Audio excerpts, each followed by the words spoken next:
Hello everyone, in our series of experiments on computer graphics, today I will be discussing about image generation, GIF image generation, or you can say animated image generation.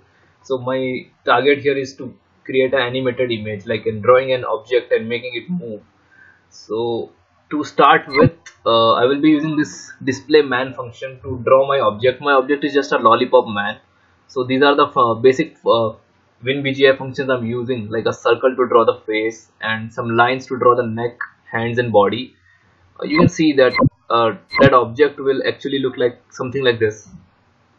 So, and I'm using later on in the later part of the code, I'm using a line function to draw this surface on which the object is seemingly as if it is standing there.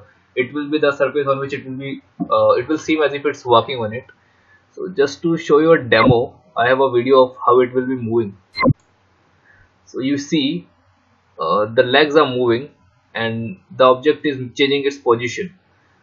This is what our aim is, this is what we are trying to get. So I will explain the code behind it, the algorithm behind it.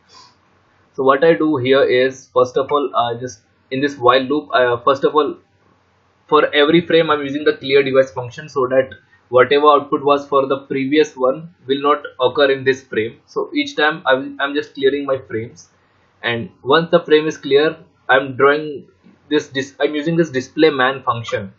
In that, I'm keeping the y coordinate as same 340, because you see, even in this figure, the man is I'm not trying to make the man go up. I'm just trying to keep it on this line surface. So the y coordinate has to be the same. Only the x coordinate has to change. So these are the two inputs the display man function is taking. But what should be the changes made to the x value here? So before we talk about that, I'm using this line function to draw that surface on which the man is standing. Now let's see how the value should be changing. So I define a variable here, should move, and a variable d. This d is like a parameter. I will increment the value of d and add it to our x coordinate so the man can move. Like it is shown in this video, the man is moving. So as the value of d will change, the man will change his position. But how will we make the use of it? I will explain. What we do, we use this should move variable. I initiate it as 1. So once its value is 1, this if function, this if loop, this if part of the function will execute.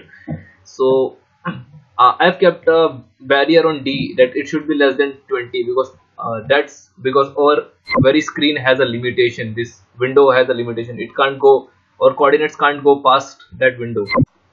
So if the value will be less than that boundation, which is 20, I have kept it as 20, then the value of d will be incremented by 4.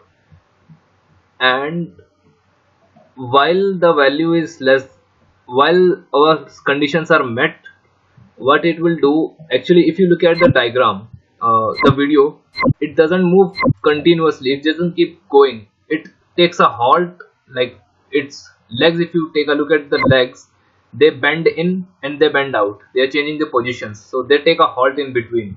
So just to implement that halt, what I've done here is, whenever the value will exceed, that should, like our boundaries are out, I'm talking about the case when the body will move out of the window, then what it will do, it will change the reset the value of the parameter, and it will add add the values to our x and y coordinates to draw the legs. So what I mean to say, if you look at the legs here, we have to take two kind of boundaries here. One is that the whole object doesn't go outside, and the other boundary which I'm using it, that just to keep a uniformity between the legs, this separation should not be more than 20.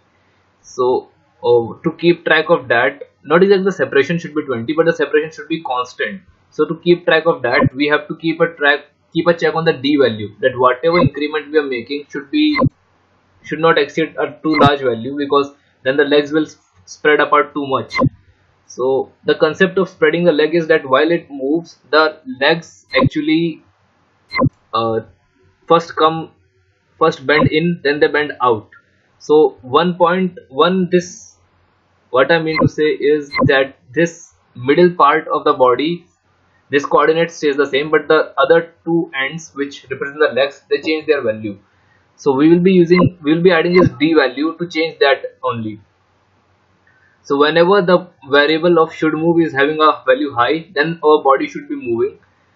And if the separation between the legs is less than 20, then the value of d should change.